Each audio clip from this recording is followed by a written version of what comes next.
Hello guys, welcome to study with C official YouTube channel. आज अपन इस video में बात करेंगे प्री डीलेट 2023, जो कि बीएसटीसी 2023 के नाम से भी जानते हैं इसको। इसका नोटिफिकेशन जारी हो चुका है और आपका 10 जुलाई से फॉर्म भी स्टार्ट हो जाएगा। तो अपने को एक बार नोटिफिकेशन के बारे में जान लेना है। इसकी वेबसाइट आप देख सकते हैं, पंजीयक प्री डीलेट .in की साइट है, ये इसकी वेबसाइट है, होम पेज है। और यहाँ पर इसके संबंध में सारी डिटेल भी आपको मिल जाती है। यहाँ पर नोटिस अनाउंसमेंट सारे मिल जाते हैं। उसके बाद में फॉर्म भरने का प्रोसेस भी यहाँ से आपको मिल जाएगा।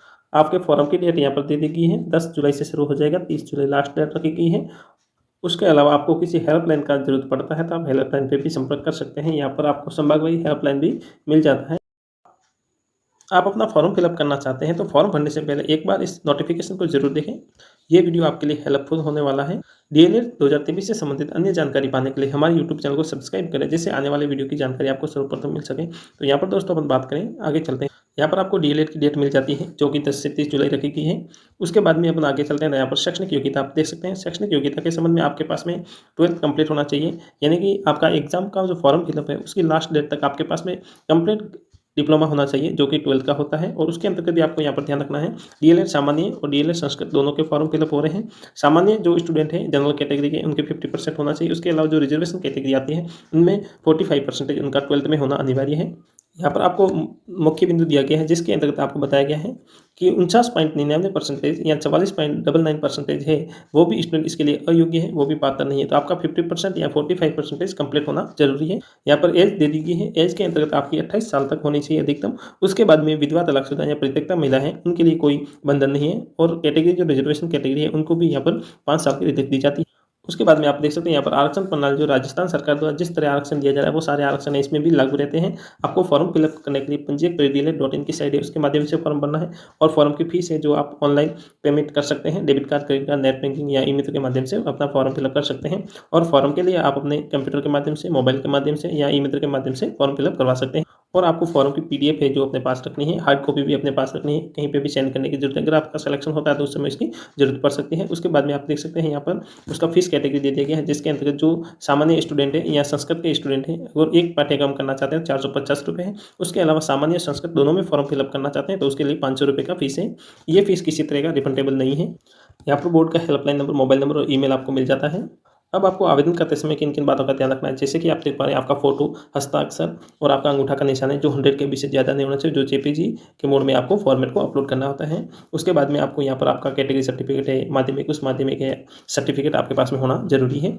आपको ई मित्र या स्वयं मोबाइल या कंप्यूटर के माध्यम से फॉर्म फिलअप करना है, हार्ड कॉपी अपने पास में रखनी है। अगर फॉर्म में किसी भी तरह की गलती होती है तो आपको एक बार, जैसे ई मित्र या कंप्यूटर वाले से फॉर्म फिलअप करवाते हैं, तो एक बार उसको जरूर देखें, क्योंकि कभी कभी उनके द्वारा गलती हो जाती है फॉर्म के अंतर्गत और वो फिर आपको भुगतनी पड़ती है। आपको फॉर्म फिलअप करते समय आपको परीक्षा कहाँ आपको देनी है, उसके लिए जिलों को या 4 जिलों का चयन करना पड़ता है। तो आप वहाँ पे भी फॉर्म के अंतर्गत आप जहाँ भी पर एग्जाम देना चाहते हैं वो जिले आपको सेलेक्ट कर लेना है। अगर कोई दिव्यांग स्टूडेंट है तो उसके पास में 40% से ज़्यादा दिव्यांगता का सर्टिफिकेट होना अनिवार्य है। अगर आप कैटेगरी का फायदा लेना चाहते हैं तो आपके पास में डॉक्यूमेंट है जो कंप्लीट, आपके पास में फॉर्म फिलअप करते समय आपके पास में डॉक्यूमेंट कंप्लीट होना चाहिए। उसके बाद में आपको किसी तरह की तलाकशुदा महिला है या फिर परित्यक्ता है तो उनको भी अपने डॉक्यूमेंट है जो कंप्लीट पास में रखने हैं। उसके अलावा आप राजस्थान के मूल निवासी हैं तो उसका भी सर्टिफिकेट आपके पास में होना चाहिए। और जो स्टूडेंट राज्य से बाहर के स्टूडेंट है वो अपना कोर्स राजस्थान से बीएसटीसी डीएलएड करना चाहते हैं तो उनके लिए जनरल कैटेगरी के अंतर्गत उनका सिलेक्शन होता है। सभी संवर्गों के लिए आरक्षण प्रणाली राजस्थान सरकार के अकॉर्डिंग दी जाती है।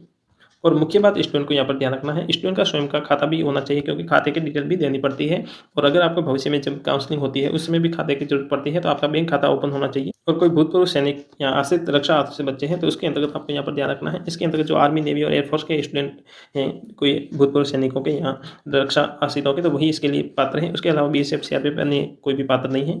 अब आपको परीक्षा के समय क्या ध्यान रखना है, तो आपको परीक्षा तिथि अलग से निर्धारित की जाएगी, अभी कोई इसकी निर्धारित डेट नहीं दी गई है।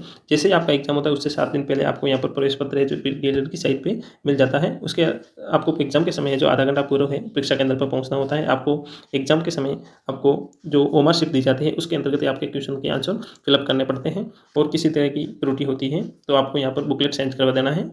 और उसके बाद में आपको यहाँ पर बुकलेट, जो क्वेश्चन बुकलेट है और आपका ओमर शीट है, वो दोनों वीक को सुपुर्द की जाती है। यानी कि आपको पेपर है जो नहीं मिलने वाला है। आपका पेपर है जो 4 भागों में होगा। आपका मल्टीपल चॉइस क्वेश्चन रहने वाले हैं और प्रत्येक प्रश्न है जो 3 अंक का रहने वाला है। इसमें नेगेटिव मार्किंग नहीं है, ये आपको ध्यान रखना है। मुख्य बात है आपका एग्जाम का जो पैटर्न है, आपका पेपर है वो इस तरह रहने वाला है, जैसे कि आपको यहाँ पर लगभग 200 अंक मिलने वाले हैं, यानी 200 क्वेश्चन रहने वाले हैं और आपका 600 का है जो पेपर रहने वाला है, यानी कि एक क्वेश्चन है जो 3 नंबर का रहने वाला है, जिसके अंतर्गत आपको मानसिक योग्यता के आपको 50 क्वेश्चन मिलेंगे और 150 नंबर का है। उसके बाद में राजस्थान जीके के संबंधित क्वेश्चन है जो 50 मिलने वाले हैं और शिक्षण अभिक्षमता से संबंधित भी 50 क्वेश्चन मिलने वाले हैं।